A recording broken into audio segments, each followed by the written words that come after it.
गोपाल राजपुत्रन, मेरी दिल्ली मेरी शान की विशेष रिपोर्ट में मैं एक बार फिर आपका स्वागत करता हूं। इस वक्त हम त्यागराज स्टेडियम के अंदर हैं। यहाँ पर वनवासी रक्षा परिवार फाउंडेशन द्वारा एक बहुत ही विशाल कार्यक्रम का आयोजन किया गया है। हमारे साथ आरएसएस से बहुत ही वरिष्ठ कार्यकर्ता श्री वीरेंद्र जी हैं, जो कि इस पूरे कार्यक्रम के अंदर सूत्रधार हैं। जानेंगे क्या कार्यक्रम है और कौन कौन यहाँ पहुँचने वाले हैं। सर, आपका बहुत बहुत स्वागत है मेरी दिल्ली मेरी शान के विशेष कार्यक्रम में। सर, आप यहाँ पहुँचते हैं तो सर आप कैसे यात्री बनाते हैं और वहाँ पर जहाँ तक मैं जानता हूँ तुम वहाँ पे तो क्या कहना चाहेंगे, आज क्या करते हैं? ये वनवासी रक्षा परिवार फाउंडेशन के द्वारा संपूर्ण देश के अंदर संस्कार परिवार की योजना चलती है। उस योजना के अंतर्गत लाखों परिवार हमारे जिले हैं। यहाँ दिल्ली एनसीआर के परिवार 15,000 परिवारों को हमने आमंत्रित किया। देश के 12 प्रांतों से कुछ प्रमुख कार्यकर्ता यहाँ पर आए हैं। वनवासी रक्षा परिवार फाउंडेशन के द्वारा प्रतिभा विकास केंद्र के नाम से प्रकल्प चलते हैं। देश भर में लगभग 18,000 परिवार बच्चे जुड़े हैं इस काम के साथ। कुछ बच्चे भी आए हैं यहाँ पर, जो केंद्रों में हमारे संस्कार शिक्षा के साथ साथ जो प्रतिभा सीखते हैं उनका प्रकटीकरण आज मंचों से उनका होगा। और इस दिल्ली के प्रबुद्ध वरिष्ठ जन इस कार्यक्रम में ऐसा आज का सरकार से भी कोई आपके साथ आने वाला है? सरकार से हम किसी को नहीं बुलाए, लेकिन एक समाज के नागरिक के नाते जरूर हमने सरकार के विभिन्न पदों पर बुलाया है। उसमें से जो आ जाएंगे उनका अभिनंदन स्वागत है। बहुत सारे साधनों को त्याग करके काम पे ध्यान देंगे। अभी मयंक जी जैसे लोग हैं जो आपके सेकंड में हैं, वो लगे हुए हैं आपके साथ और चीज़ों को आगे लेकर चल रहे हैं, तो इन पीढ़ी से क्या चाहते? हम 4 पीढ़ियों पर ध्यान रख रहे हैं। हाँ, हमारे बाद की मयंक जी की पीढ़ी है, इनके बाद की पीढ़ी है, और हमारे जो प्रतिभा विकास केंद्र के छोटे छोटे बच्चे हैं, तीसरी चौथी कक्षा में पढ़ने वाले, ये चौथी पीढ़ी के लोग हैं। तो हम 4 पीढ़ियों का ध्यान रख रहे हैं, एक पीढ़ी का नहीं। तो दूसरी पीढ़ी तो है ही, तीसरी और चौथी पीढ़ी। तीसरी पीढ़ी के रूप में युवा विभाग है हमारा, और चौथी पीढ़ी के रूप में प्रतिभा विकास केंद्र के छोटे छोटे बच्चे हैं जो तैयार हैं। भारतीय आज के समाज में बहुत बड़ा दर्द है कि संयुक्त परिवार टूट रहे हैं, जिससे अनेकों कुरीतियाँ और नुकसान हुए हैं। उसमें आप क्या कहें? ये संस्कार परिवार की योजना का उद्देश्य यही है कि अपनी सनातन परिवार व्यवस्था को स्थापित करना। इस सनातन परिवार व्यवस्था ही सुख शांति समृद्धि का मुख्य आधार रहा है और आज भी है। जो परिवार टूटे हैं वो कष्ट में हैं, तो इस कष्ट से समाज को निकालना, और केवल भारत की समाज नहीं तो वैश्विक समाज को इसमें निकालना, सारे विश्व को भी इसी पद्धति का अनुसरण करते हुए सुख शांति समृद्धि का अनुभूति कराया जा सकता है।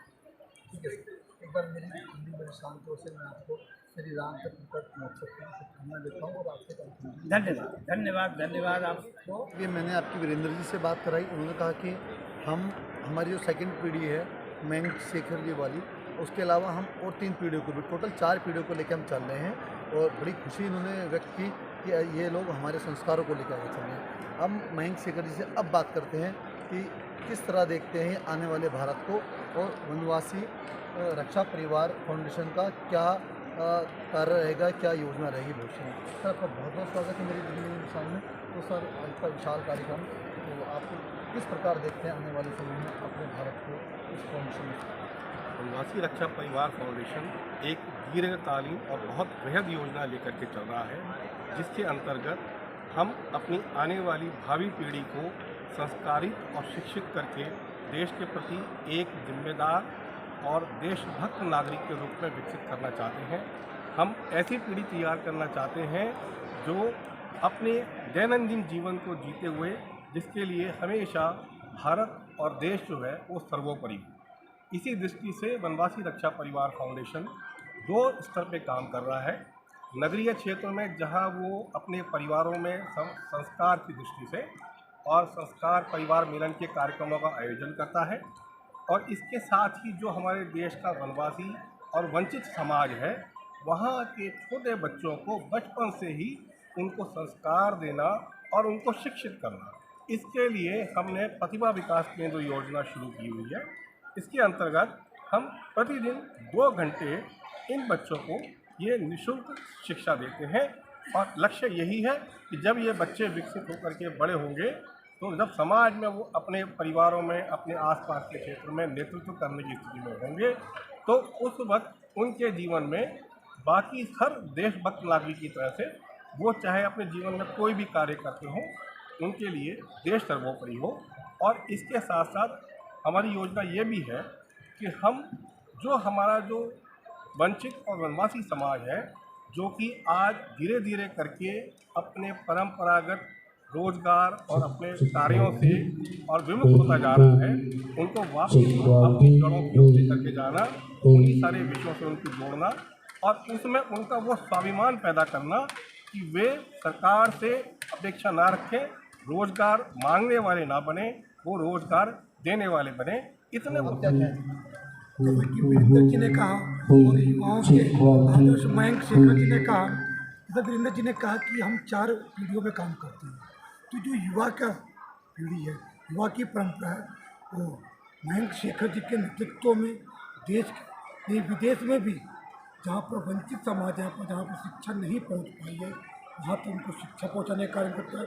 क्योंकि मैं आपको बताऊँ, जितने भी अपने शिक्षक हैं सभी युवा वर्ग के हैं, सबकी भी उम्र लगभग 20 से लेकर 30-35 तक की उम्र है, जो समाज में जा कर के और करीब वंचित की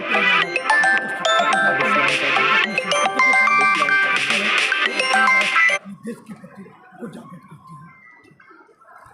एक इंट्रो करें मेरे जरा। नमस्कार दोस्तों, मैं हूं गोपाल राजपुरन। मेरी दिल्ली में विश्राम की विशेष रिपोर्टर में आपका एक बार फिर स्वागत करता हूं। इस वक्त हम आए हुए हैं त्यागराज स्टेडियम में रक्षा परिवार फाउंडेशन द्वारा कार्यक्रम किया जा रहा है। आइए अब हम आपकी बात करते हैं।